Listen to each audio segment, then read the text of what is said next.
Hey guys, welcome back to the channel. So today I'll be checking Cyberpunk 2077 on PlayStation 5.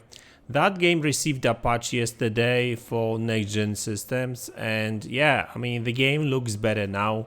Yesterday I did test Xbox Series X version of this game, so now today I want to do the same with PlayStation 5. Now, the first thing first, I'm running this game at performance mode, and I think that's the only way actually to play this game.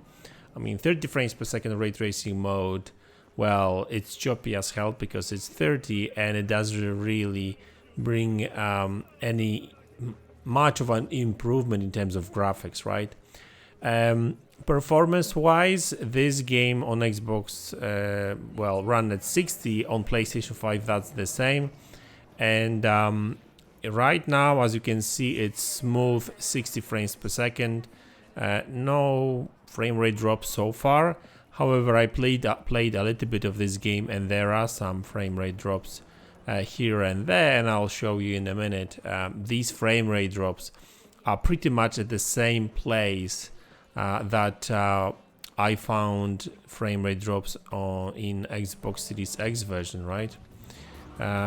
So I do really hope that in the future they will improve that on both Xbox Series SX and PlayStation 5.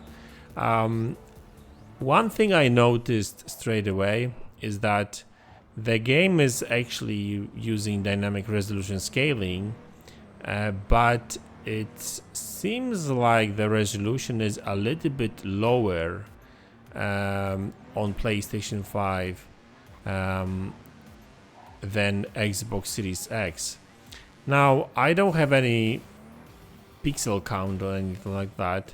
I'm just going by what I see, right? And Xbox Series X version seems to be a little bit sharper, right? Not by much, but when I switch back and forth between these versions, it's actually visible. Alright, now the thing with this game is that over here, Xbox Series X gets quite a lot of frame rate drops, and this part of the game actually runs much better on PlayStation 5. So as you can see, there's hardly any frame rate drops. There's some frame here and there, but generally speaking, yeah, like maybe it lost like 1 or 2 frames. But on PlayStation 5, this particular place, like, it's just pretty smooth, I must say, right? So game in terms of frame rate actually runs a little bit better on PlayStation 5. So yeah, but at lower resolution, and I think that on Xbox that's the only place where it loses frames, and it does lose some frames on PlayStation 5, but it's not as bad as on Xbox, right? So on PlayStation 5, in this particular place, oh, there we go, it's chopping frames over here. You know what? Here's my thing. I think that the number of frames depends heavily on the crowds.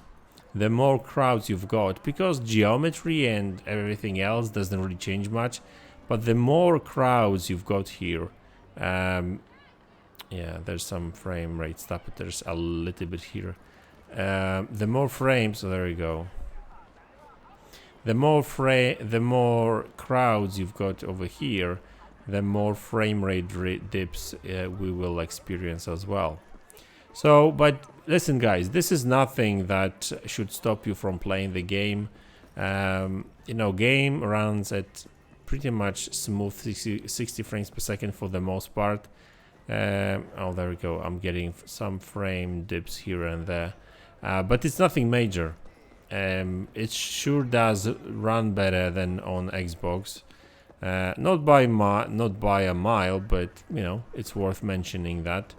But it does have a little softer presentation, right?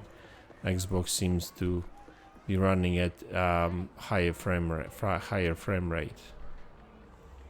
So yeah, I mean the game looks better. There we go. Frame rate drops here and as well.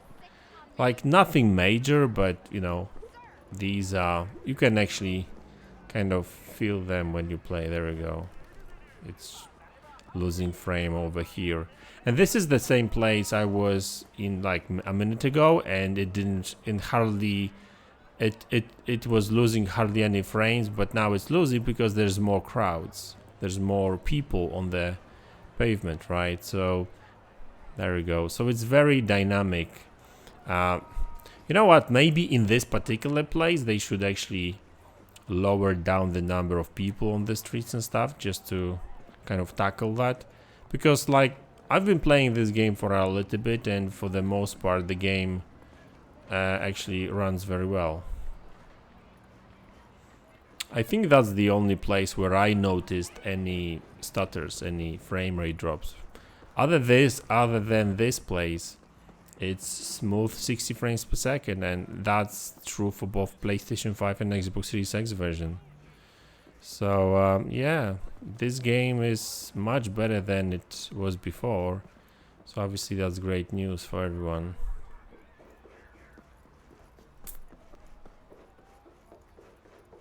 There's still a little bit of pop-in, which is a shame. It's not as bad as it used to be, but you know, like, I think it's worth mentioning that it's still there. Palm view. There we go. Of course, let's check the ray tracing mode.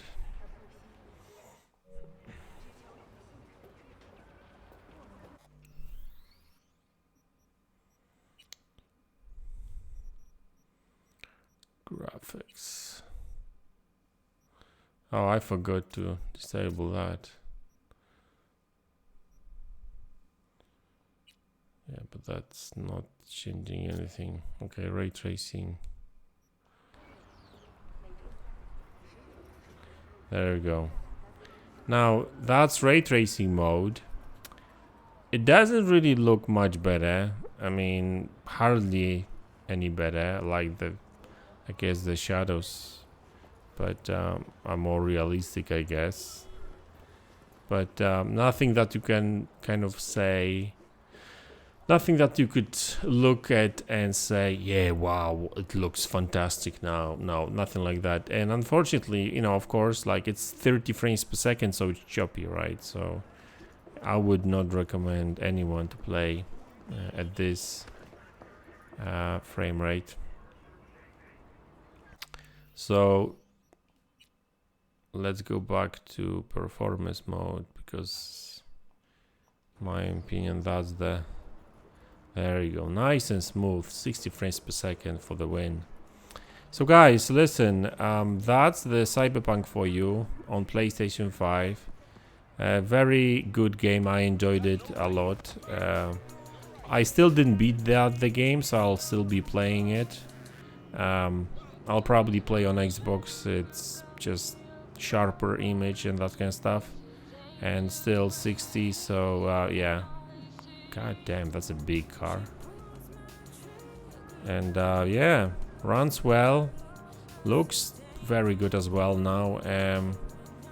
But yeah, resolution is a little bit higher on Xbox, and it's also 60 frames per second. Except that bloody city center, or that you know, hotel entrance, however you want to go. There we go. Like, you know, the pop-in is still there, which is a shame, like I said. But anyway, it is what it is. And I crashed. Anyway, I better go back. Okay guys, listen, so that's the video. Thanks a lot for tuning in. Thanks for support. I really appreciate your support. I hope you enjoyed the video. Let me know what you think about it. Consider subscribing if you like content like this, and I'll see you in the next one. Take care.